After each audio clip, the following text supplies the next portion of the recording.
bakunzwe rw'intara ya Gitega, reka tuhe mwiriwe canke mwaramutse bivanye naho muherereye, tunga tubaha ikaze makuru kuri uno munsi.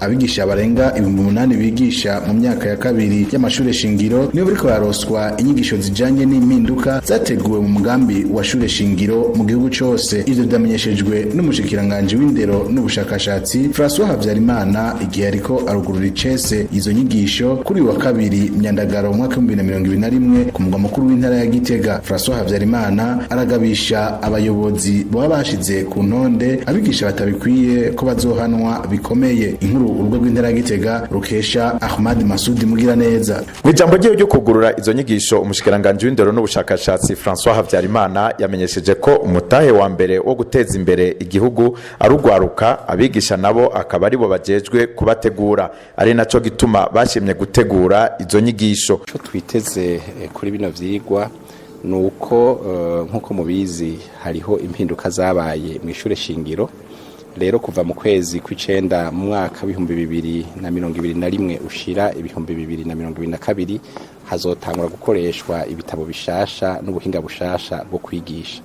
Nico gituma kugira ngo ivyo bishobore gutangura twahisemo yuko ubwa mbere hotangura gukarihirizwa ubwenge abigisha kugira ngo koko baze batangure kwigisha bafise ubumenyi n'ubushobozi bukwiye kugira ngo abanyeshure baze baronke novuga ivyankenerwa vyose bikwiye kugira ngo bazoshobore kunguruzwa bafise ico no kwita bagage intellectuelle ikwiye.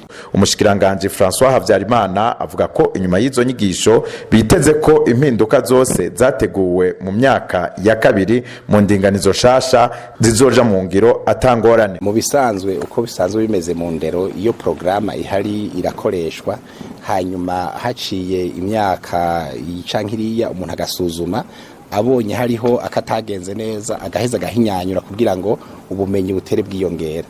Ni muri iyo ntumbero rero habaye isubirwamo z'inyigisho z'umwaka wa kabiri kugira ngo turabe yuko ubwo bumenyi bw'abanyeshure bwoshobora gutera imbere.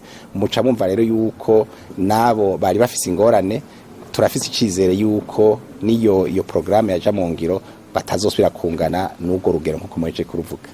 Umushikiranganje François Havyarimana araremesha abigisha n'abaregwa ko umwaka w'ishure uza w'ibihumbi 2021 ushira w'ibihumbi 2022 uzotangura ibitabo by'abanyeshuri n'abigisha vyabonetse. Twavuze yuko mu ntango z'umwaka hazoboneka ibitabo bingana ibihumbi 550 bizoba bigenewe abanyeshure hamwe n'ibitabo bishika ibihumbi 10 bizoba bigenewe abigisha mu mwaka wa kabiri.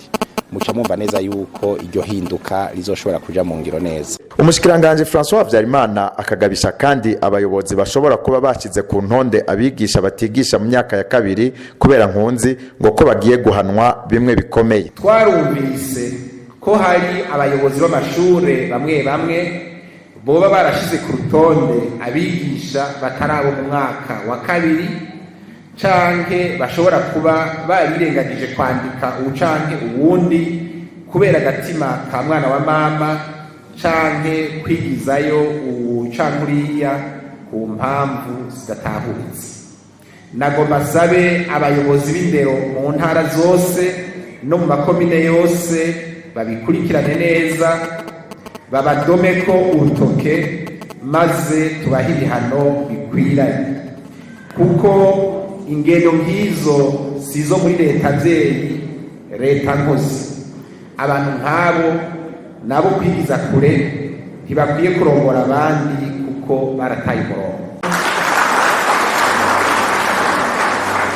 Mwomenya ko abigisha bangana 8,115 abayobozi bashika ku 690 n'abigisha barongoye abandi bamwe bita maître responsable 2,993 aribo bariko bararonswa izo nyigisho mu makomine yose y'igihugu. Kubigisha izo nyigisho zikazomara indwi zibiri, ku bandi nabo zikazomara iminsi 4.